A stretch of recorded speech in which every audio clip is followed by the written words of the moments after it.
My guest, Rabbi Jonathan Cahn, has authored 7 stunning New York Times bestsellers. Now, he really goes into explosive realms and will reveal what he has long held back. Jonathan, give us a brief overview of the Josiah Manifesto, your brand new book. Yeah, this book is, I believe, one of the biggest and most important things I could have ever written. It is a prophetic symphony, a puzzle, a journey, a puzzle.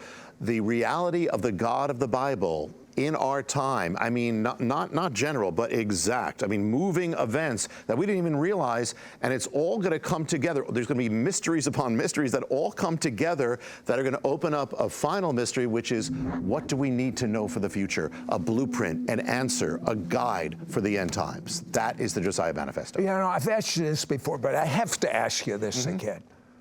The things you come up with, they're not things you've copied from other teachers. They are things hidden in the Bible. How do you come up with these things? How? That's a good question. It's only God. I just say, Lord, show me, and then I get the first thing, the next thing, the next thing. I could never reproduce any of the books. It's basically a download, and it's all him. Jonathan gave Fidel Castro a prophetic object and message that pinpointed the exact year, exact day, exact hour his reign would come to an end. Rabbi, explain. Yeah, this is how the Josiah Manifesto opens up, and it's the first puzzle piece. It affects us. Basically, I'll just say a quick nutshell. I gave him an object and a message that had to do with God's ancient Jubilee. And the Jubilee is that 50th year when God reverses everything, undoes everything. For it could be a blessing or it could be a judgment. And so the object I gave him was linked to that. His reign would come to an end in his 50th year, not just the 50th year of his rising, but the 50th day of the 50th year at the exact hour, all to the Jubilee. That is beyond from Leviticus. It actually determined the rise and fall of Fidel Castro. And this mystery has to do with America. And now, Jonathan discovered this same supernatural phenomenon was behind the pandemic.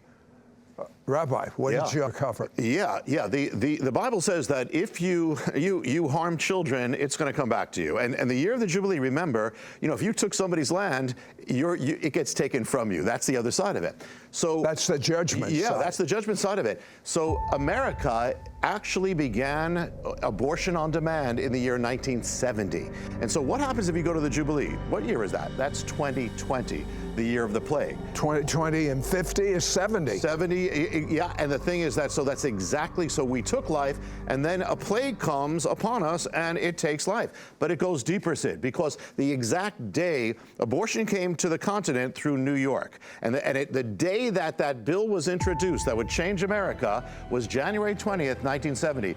Go 50 years forward, January 20th, 2020 is the day that the plague entered America. Patient zero. 50 years to the exact date. And here's another one, Sid, if you remember in March. Excuse me, I want to make this clear. Child sacrifice was going on in Israel. They sacrificed to false gods. What do you think is going on with most of the abortions in America? It's child sacrifice to the God of pleasure. And God says it comes back. That's a law. And so remember when COVID basically shut down America? It was the middle of March. President went on the air. We were quarantined. Everything went into lockdown. It was called the day that changed everything. It was March 11th, 2020. Now the thing is, if you go back 50 years, you find, did anything happen? March 11th, 1970 was the exact day that abortion on demand began on American soil. It was 50 years to the day again when the plague fell on America. Here's another thing. What is the capital of abortion in America? New York. Where did the plague center when it came on? It centered on New York. And there was one milestone day in the plague when New York surpassed every other nation in the world for the plague. And the milestone was April 10th. April 10th was 50 years to the day when New York legalized abortion. I mean, you cannot make this up. You cannot only the hand of God here. Not only that, it's that where did abortion spread in America? It was through New York. In the first 3 years, up until Roe versus Wade, most abortions were done in New York. Well, you know what? They just discovered this, Sid.